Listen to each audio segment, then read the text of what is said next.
नमस्कार मित्रांनो, आज बाईने वर्कआउट केलंय बरं का. आता मला वर्कआउटचं नाव वगैरे विचारू नका, कारण सूर्यनमस्कार सोडून मला कुठल्याच वर्कआउटचं नाव माहित नाही.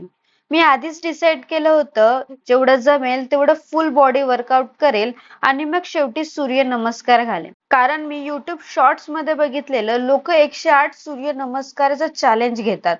मी तर कॉन्फिडंट होते 20 तर माझ्याकडून नक्कीच होणार.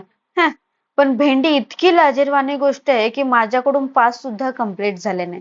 वर्कआउट सुरू केलं पण माझ्या आधी माझ्या इम्युनिटी पॉवरनेच हात वर केले. इथे मी परफेक्ट नाही केलं, प्रोफेशनल तर अजिबातच केलं नाही, पण ऑनेस्ट एफर्ट मात्र नक्की केलाय. आज कॅलरी सोबत थोडा का होईना मी माझा आळस सुद्धा जळालाय. मला नाही माहित ही जर्नी कितपर्यंत जाईल, पण जर तुमचा सपोर्ट असेल तर रिझल्ट मी नक्कीच दाखवेल. भेटूया नेक्स्ट व्लॉग मध्ये. तोपर्यंत बाय.